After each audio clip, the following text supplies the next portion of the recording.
Then sings my soul, may Saviour God to thee. Oh, aye, who's that shouting? Who's that singing? Oh, here we go again. Not allowed to sing, not allowed to meet, not allowed to do anything. It's alright if you want to go to pub, and meet your friends, it's fine, but you can't go to church. It's so frustrating. Go on, Billy, what's going on? Yeah, well, it is very frustrating, isn't it? You know, you can go to the pub, you can go to restaurants, you can meet, and yet church can't meet, and that's frustrating and almost contradictory, but it's really, really important at the moment, folks, that we follow the government guidelines. We've been doing a lot of work in the background trying to get ready for a reopening. Mark has done a whole range of risk assessments, which has involved a considerable amount of work. Nigel has been working hard on signage so people know how to come into the building and how to exit the building. And so what the leadership decided was that on the 16th of August we would have a trial service.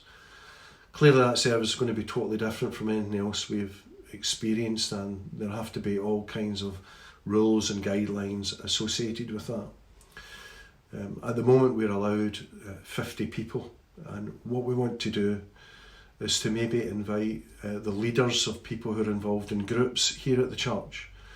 That way they will get a chance to understand some of the guidelines and rules that we're having to deal with. And that will hopefully help them when it comes to them starting up their particular group. So if you're the leader of a group or involved in a group, you may actually get an email inviting you to come to that service. And we hope that you'd be able to make time to help us get an idea of what a service might look like. When you come to church, it will be different. You will have to follow the floor signage, both in and out. There'll be a one-way system. We'll have stewards on hand to guide you and to help you to do that. We're going to be observing the social distancing of 2 metres initially, and we're going to ask people to abide by that in our sanctuary. We're going to ask married couples to also abide by that, in other words to sit separately, because it'll help us to get a view and a handle on what things could look like. So we'll be socially distancing. The service itself will just be like at home. We'll be broadcasting it on the screen, so it'll be recorded beforehand and people will be able to watch it on the screen. And then the stewards at the end of the service will guide people out of the building. Both at the entrance and the exit there'll be hand sanitisers. So it will look very different and feel very different, but hopefully that'll give us an idea of what it could look like. And then going forward in September, we would like to think that we could possibly have a live service where we could possibly stream it by video.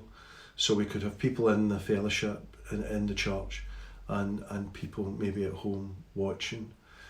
At the moment it's clear that there's not any singing allowed, so no singing is permitted, and that's really, really strange, and that's something I suppose we all want to see a change taking place in that when it's safe to do so. So we hope that you'll be patient with us and you'll bear with us. Next Thursday we obviously have Anne Fullaway's funeral. Again, we're limited to only 30 people, and those 30 people have to be personally invited by the family.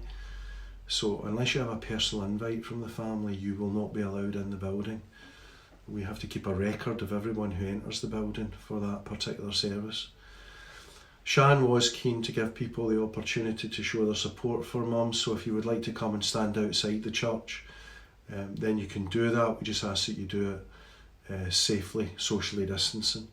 So please abide by that. That would be really, really good. You may actually be able to stand outside and watch the service on your phone if we can get the streaming working properly.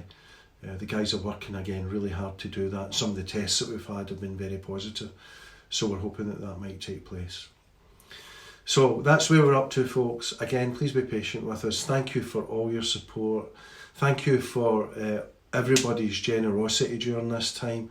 I know that people have continued to give, and that has meant sacrifice for them. We so appreciate your prayer support and your financial support and generosity. God bless you. Thank you so much. Bye.